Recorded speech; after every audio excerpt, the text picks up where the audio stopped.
अगर मैं कहूं कि 1 घंटे माला लेकर के बैठिए तो क्या संभव है?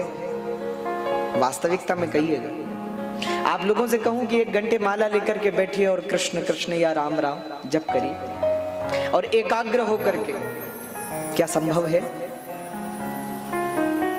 संभव नहीं है, बड़ा कठिन काम।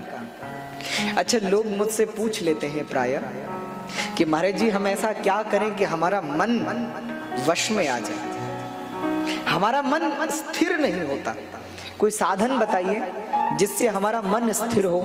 मैंने कहा ये समस्या केवल आपकी नहीं है, ये समस्या तो उसकी भी है जिसका रथ भगवान चलाते हैं, अर्जुन। वो भी गीता में भगवान से कह देते हैं कि चंचल ही मन कृष्ण प्रमाथि बलवद दृढ़म, मन बड़ा चंचल है।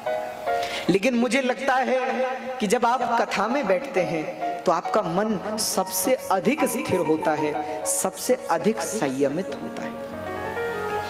इसीलिए कथा में आप 3 घंटे आराम से बैठ सकते हैं। माला लेकर 3 घंटे बैठना कठिन पड़ जाता है, मंदिर में 3 घंटा बैठना कठिन है, लेकिन भगवान की कथाओं को सुनना बड़ा सहज है, बड़ा सरल है।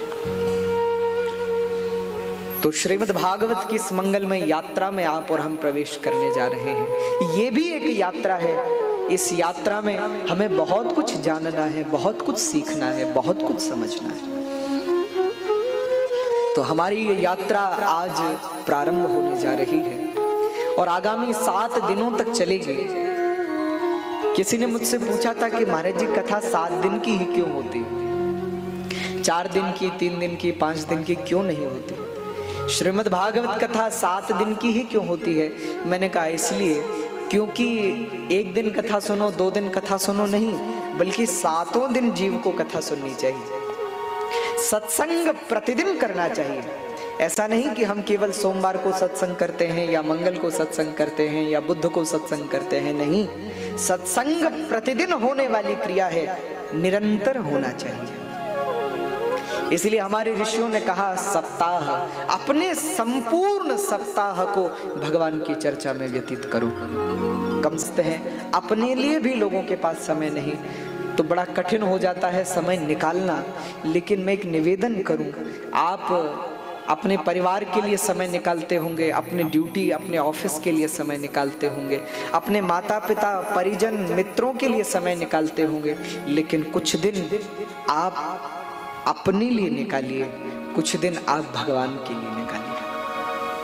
जब आप भगवान को समय देते हैं तो वास्तविकता में आप भगवान को समय नहीं देते, वास्तविकता में आप खुद को समय देते हैं, अपने को समय देते हैं। हम जब भगवान के सामने आंख बंद करके बैठते हैं तो भगवान को कितना समझते हैं वो अलग विषय, पर मुझे लगता है जब आप आंख बंद करके बैठते हो तो आप खुद के साथ होते हो, अपना अनुभव करते हो, अपने को अनुभव कर पाते हो, स्वयं को जान पाते हो।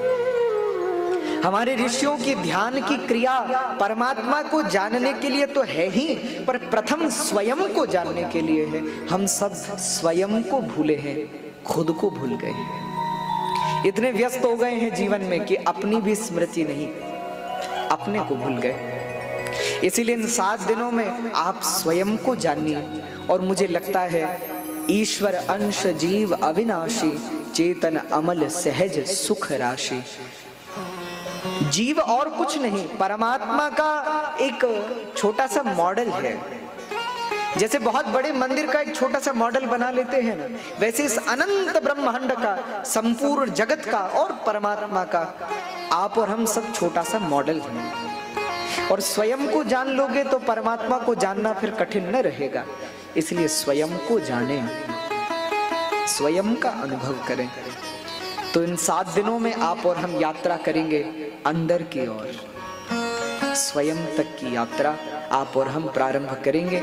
यहाँ सर्वप्रथम भगवान व्यास ने श्रीमद् भागवत के महात्म्य की संरचना की है, जिसके 6 अध्यायों में भागवत जी को सुनने की, हमको कथा क्यों सुननी चाहिए, कथा सुनकर क्या लाभ, ऐसे सुननी चाहिए, इन सब प्रश्नों